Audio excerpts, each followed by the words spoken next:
Vamos a empezar con la segunda parte, que es el tema de las crisis de pareja. Bueno, obviamente que en la presentación decíamos que venían unos módulos sobre crisis y sobre problemas vinculares, y empezamos por la pareja por esto, ¿no? Porque es la cabeza de la familia. ¿Querés pasarlo? Mientras la pareja esté en armonía, esta armonía se va a transmitir al resto de la familia. De esto estamos absolutamente convencidos los que trabajamos con familias. Cuando atraviesan crisis, cuando atraviesan problemas particulares los hijos, cuando se atraviesan situaciones accidentales, conflictivas, si la pareja está en armonía, se sobrelleva de otra manera. Por eso hacemos mucho hincapié en trabajar con las parejas. Lo mismo para el servicio de ustedes, cuando ustedes reciban, por más que el motivo de consulta sea mi hijo no aprende en la escuela, nunca pierdan de vista a la pareja. ¿Qué pasa con esa pareja? Seguro que desde lo que pasa en esa pareja, alguna cascada o algún efecto cae sobre los hijos. Entonces, bueno, como lo primero que les quiero transmitir es esto. Siempre traten de evaluar cómo está el vínculo en la pareja. A veces eso los obliga a hacer un poco de historia de la pareja, que les cuenten un poquito cómo son, cómo se conocen, quiénes son. Todas las parejas son distintas. Pero traten de tener claro cómo está esa pareja que tienen adelante.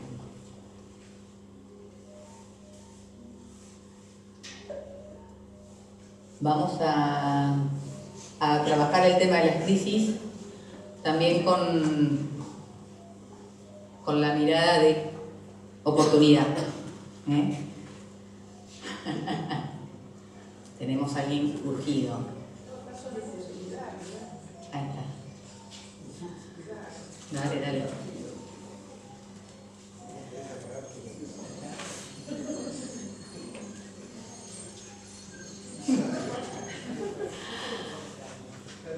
No, está todo bien. Vamos a abordar el tema de las crisis, y vamos a verlas como oportunidad. Si bien todas las crisis son dolorosas, y los motivos de las mismas son múltiples, lo que tienen en común es que hay un equilibrio que se ha roto. Ahí yo puse pérdida de equilibrio.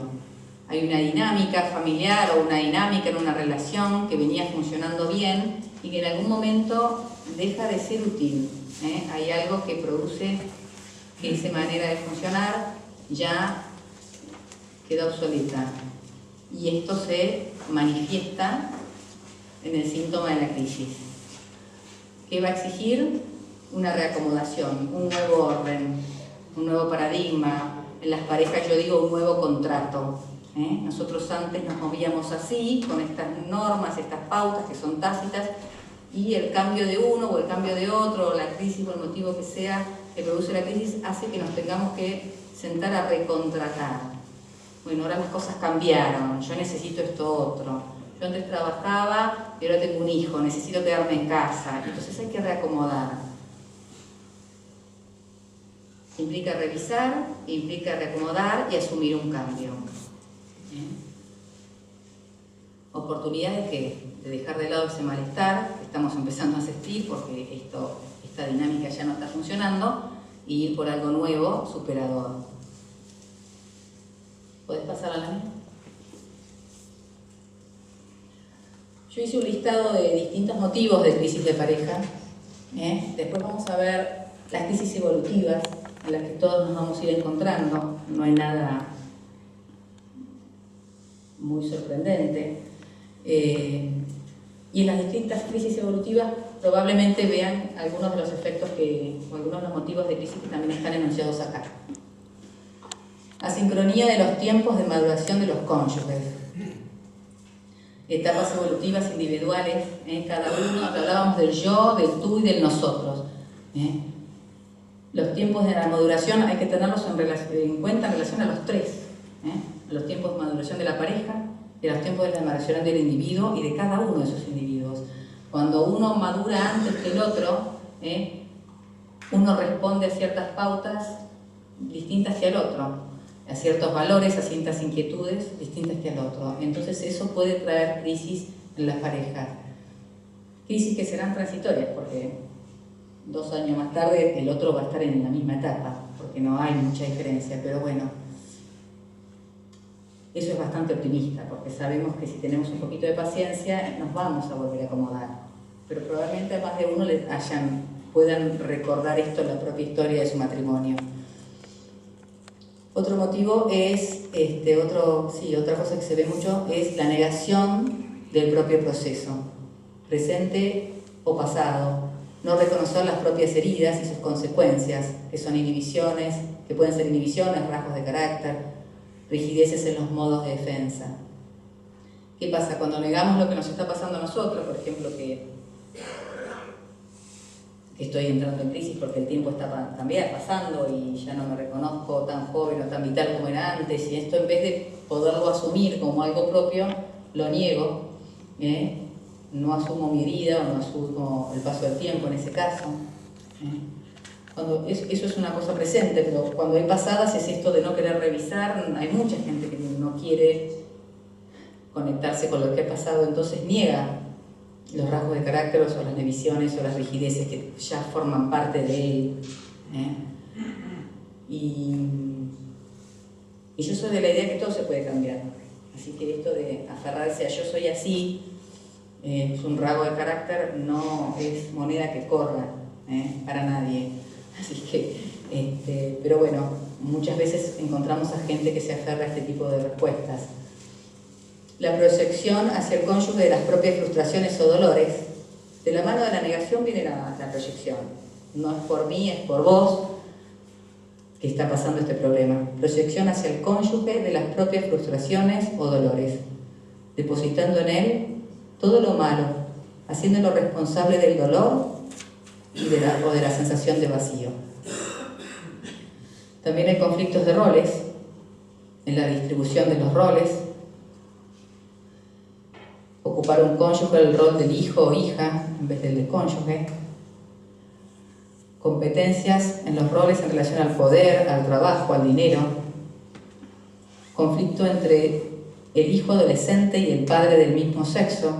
Esto se da a veces cuando los chicos pasan a la adolescencia.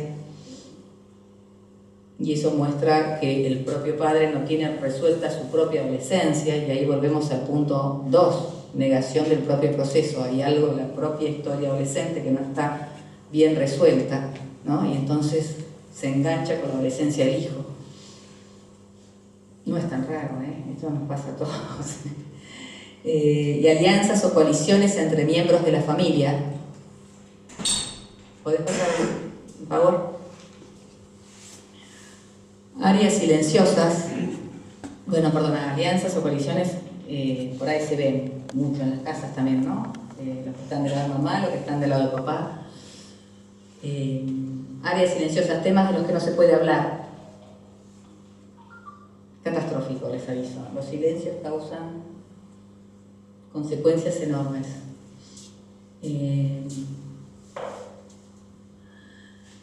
Crisis accidentales o irrupción de acontecimientos disruptivos que pueden ser determinantes de algún trauma.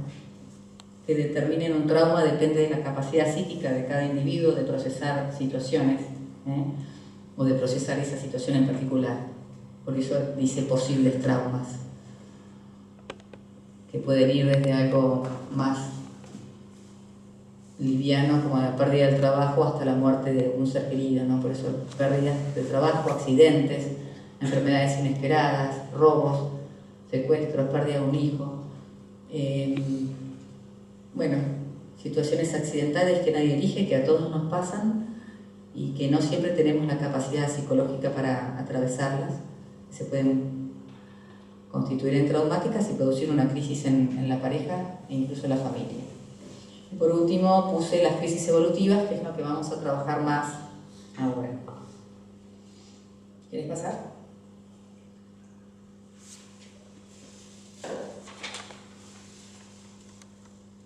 Bueno, el tema de las crisis evolutivas tiene que ver con que, así como el individuo tiene etapas, las parejas también tienen etapas, en realidad porque las parejas están constituidas por individuos.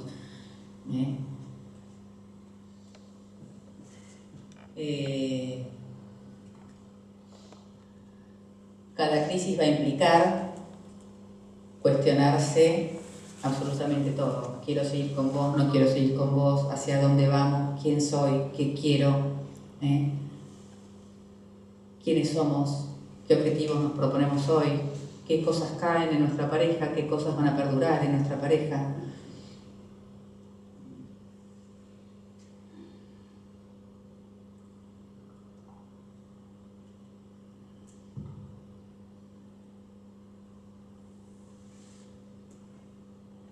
Bien, a las distintas etapas que les toca vivir a la pareja se les entrecruzan los distintos procesos evolutivos individuales de cada miembro de la díada.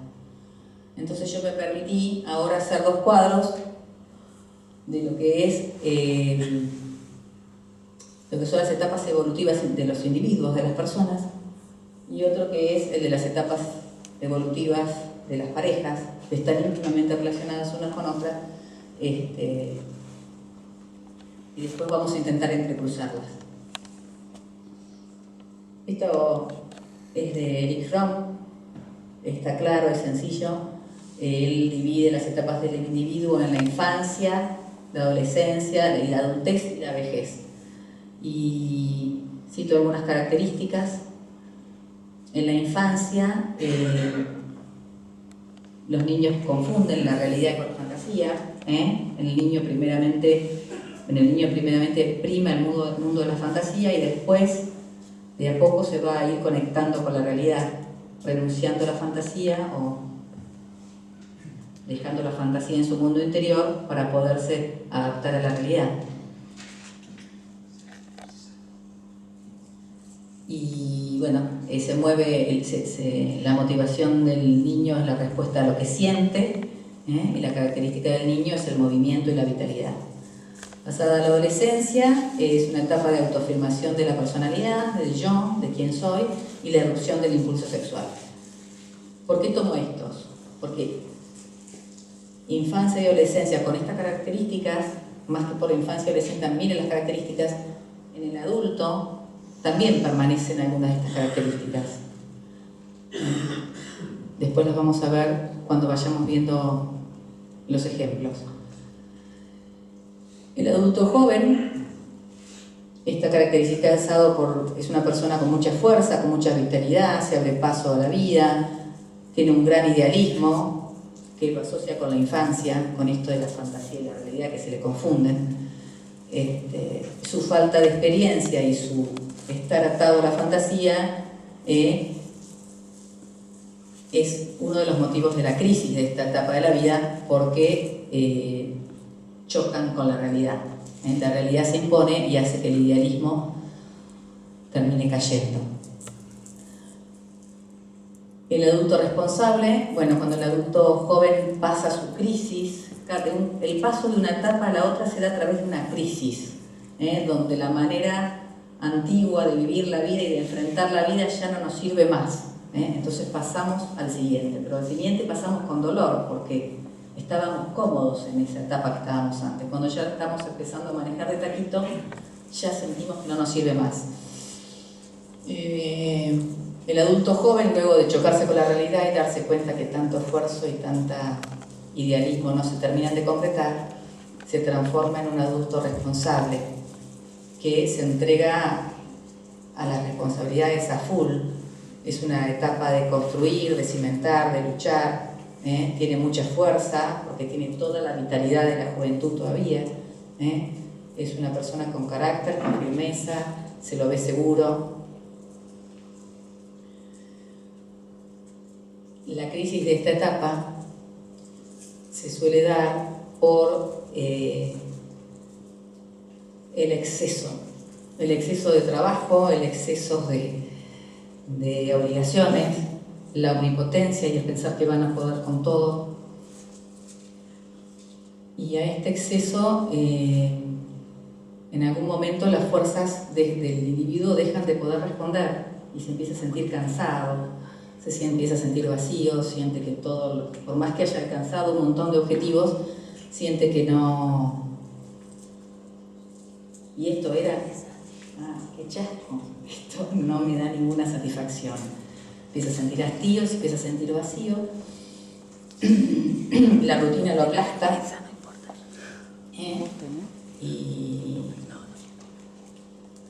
estamos en los 40 más o menos, 40, 50, que da la crisis de esta etapa, que da ganas de tirar todo por la borda. Bueno, de esta etapa se sale. De esta crisis se sale, religiendo el sentido de la vida, reorientando, aprendiendo a discernir mejor, a elegir mejor, a no gastar tantas fuerzas de una manera inapropiada, pudiendo con mayor serenidad decir esto sí y esto no, achicando el foco. Y este adulto se transforma en un adulto serenado, que va un poco más tranquilo por la vida, más confiado de sí mismo, que acepta las limitaciones, acepta que no puede con todo, que hay un montón de cosas que va a dejar de lado. Es igual un adulto con mucha firmeza, con más paciencia, y que persevera en los valores que va eligiendo, en ese discernimiento que hace este adulto. Tamiza muy bien qué vale la pena y qué no vale la pena para él en la vida.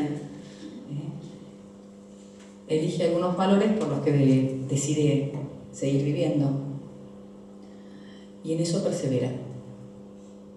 La crisis del adulto serenado, como así lo llama Guardini, y ahí ya vamos subiendo, pongámonos más cerca de los 50 y más. La crisis del adulto serenado corresponde, él nos ofrece la palabra que es la de deshacimiento. Es un adulto que se pasó la vida primero trabajando arduamente, después también más tranquilo, pero sigue construyendo y sosteniendo y luchando por ciertos valores.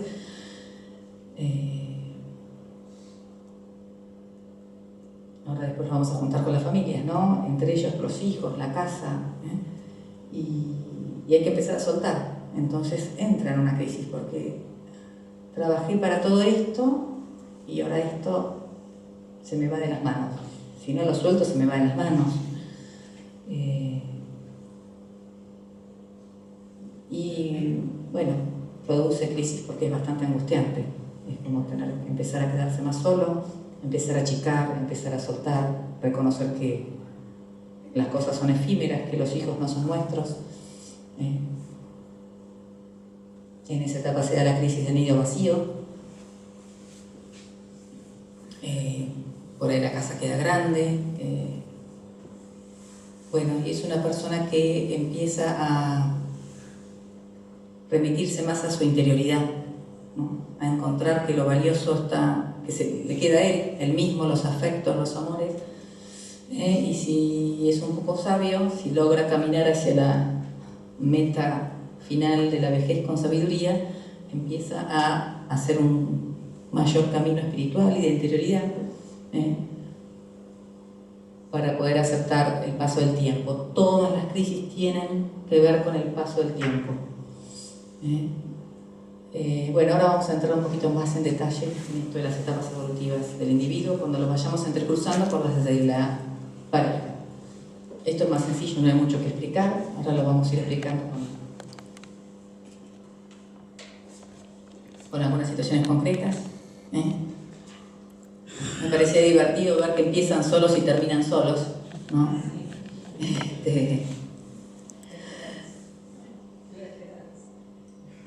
Bien, si tienen suerte de seguir juntos, terminan solos de nuevo. Y si no, se lo llevarán en el corazón. Bueno, los matrimonios, puse primero matrimonios jóvenes solos y matrimonios jóvenes con hijos. Entrecruzándolos con las que veíamos recién, van bastante juntos. Es una etapa de mucha ilusión, de mucho ideal, de mucho sueño, de mucha promesa, de mucho pensar que vamos a ser plenamente felices con el otro es todo para mí y yo soy todo para él, y vivieron felices y comieron perdices ellos todos ahí. Nos embarcamos en esta empresa así, y los jóvenes también lo compran. Hoy alargan bastante la etapa de solos, quizás para alargar esta etapa de tenerse uno al otro. Es una etapa de consolidación de la diada. Prevalecen mucho los aspectos infantiles y adolescentes que hablábamos antes, porque ahora nadie les pone límites. Cuando somos niños y cuando somos adolescentes, nuestros padres nos van limitando. Ahora ellos pueden darse el gusto de darle rienda suelta a sus sueños infantiles y adolescentes. Y esto se combina con el idealismo del adulto joven. También es una etapa donde prima, como decíamos antes, el impulso sexual. Así que es como que está todo para vivir felices. Bueno, se embarcan en la llegada de los hijos, con un poco de suerte llegan los hijos, que también los planifica y completa este sueño de familia que probablemente se propusieron. Pero la llegada de los hijos, por supuesto, altera la dinámica familiar. ¿Querés pasar el power? A ver la otra. Ahí está. La llegada de los hijos va a implicar nuevas exigencias. Hasta ahora se tenían uno para el otro y buscaban su propia satisfacción, la satisfacción individual, la satisfacción del otro.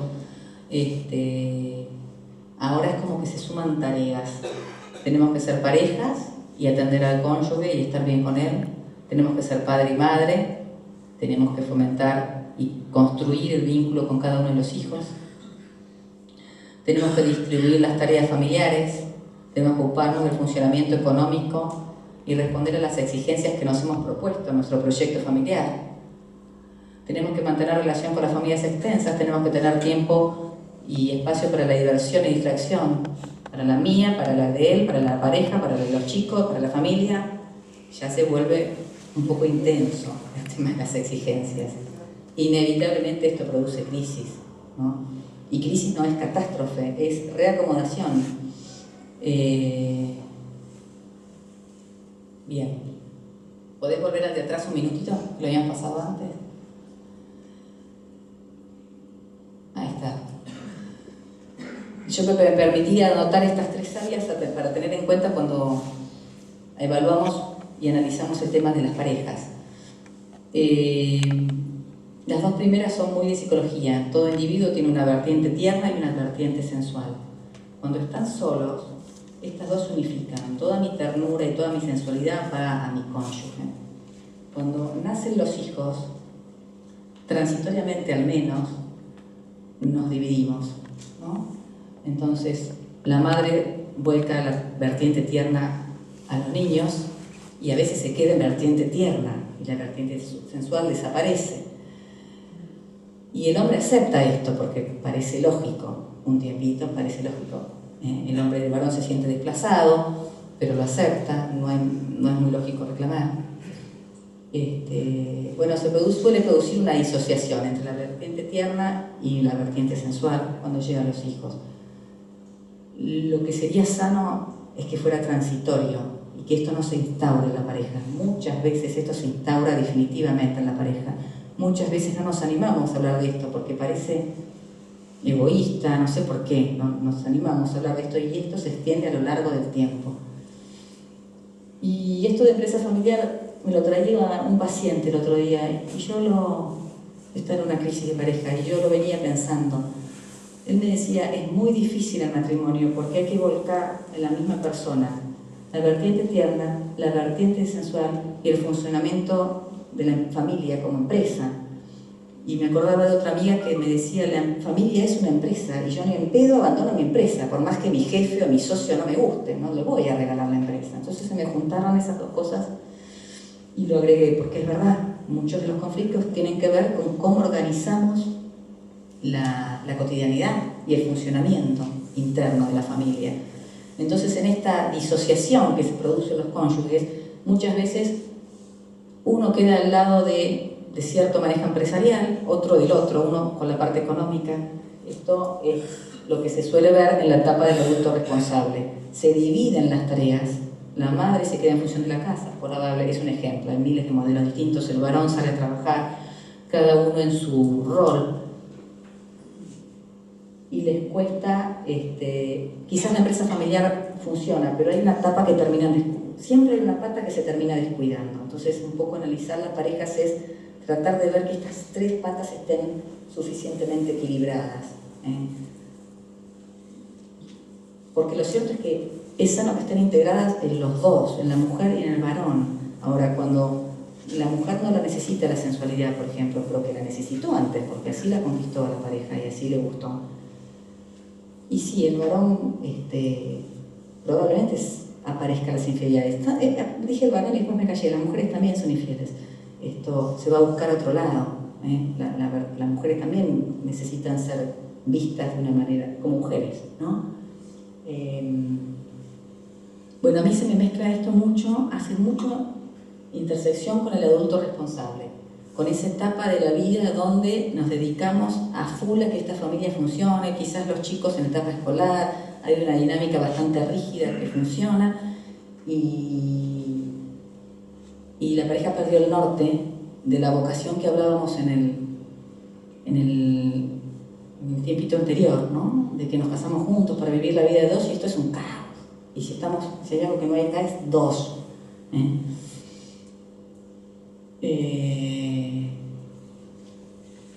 Yo había puesto algunos ejemplos, ya no queda mucho tiempo.